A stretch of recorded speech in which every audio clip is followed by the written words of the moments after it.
ঈদ সামনে রেখে আজ থেকে বাস ও ট্রেনের আগাম টিকিট বিক্রি শুরু হয়েছে। অন্যান্য বছরের মতো অনলাইনেও এই টিকিট নিতে পারছেন যাত্রীরা। রাজধানীর গাবতলী বাস টার্মিনালের টিকিট কাউন্টারে প্রথম দিনই যাত্রীদের লাইনে দাঁড়িয়ে টিকিট নিতে দেখা যায়। যাত্রীরা জানান এখনো পর্যন্ত সার্বিক ব্যবস্থাপনা ভালো। এদিকে 24 মার্চে ট্রেনের আগাম টিকিট প্রথম 2 ঘন্টায় শেষ বলে জানান কমলাপুর স্টেশন ম্যানেজার। আরও জানাচ্ছেন বিপুল দেবরায়। শুক্রবার সকাল থেকে শুরু হলো ঈদ যাত্রার টিকিট বিক্রি। এর মধ্যে দিয়ে ঈদের ঢামাডোল বেজে গেল। প্রিয়জনদের সাথে ঈদ আনন্দ ভাগাভাগি করতে যাত্রীরা ভিড় করছেন টিকিট নিতে।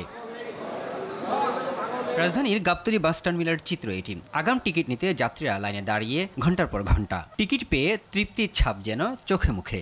সার্বিক ব্যবস্থাপনায় সন্তুষ্ট না, কারণ আমরা সকাল থেকে লাইনে দাঁড়িয়ে আছি, মাঝে মধ্যে দেখছি পাশ থেকে কেউ টিকিট নিয়ে চলে যাচ্ছে।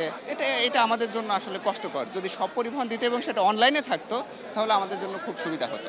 সার্বিক ব্যবস্থাপনা যেহেতু আজকে প্রথম দিন টিকিট ছাড়ছে, মোটামুটি একটু জ্যাম গ্যাদারিং, তো একটু চিল্লাপাল্লাই আর কি, তাছাড়া সব মিলিয়ে কি জানি যাত্রীদের অভিযোগ, কিন্তু আমরা কোনো সময়ই ভাড়া বেশি নেই না। এদিকে বাসের মতো ট্রেনে শতভাগ অগ্রিম টিকিট বিক্রি শুরু হয়েছে। তবে অনলাইনে টিকিট নিতে না পেরে ক্ষোভ জানালেন অনেক যাত্রী। অনলাইনে টিকিট আমরা পাই না, মানে এটা খুব ভোগান্তির শিকার হই আমরা। ক্লিক করলেও সেক্ষেত্রে হচ্ছে ঢোকা যাচ্ছে না, ঢোকার পরে হচ্ছে অনেক সময় আগেই শেষ হয়ে যাচ্ছে, মানে যখন ঢুকি তখন হচ্ছে যে আর পাওয়া যাচ্ছে না আর কি টিকিটটা, এরকম হচ্ছে।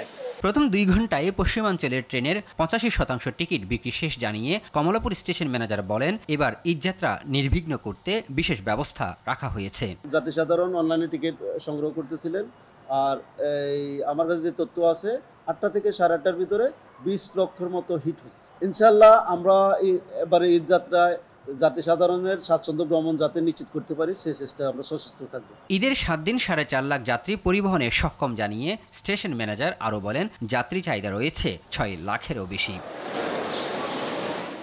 বিপুল দেবরাই, RTV, ঢাকা।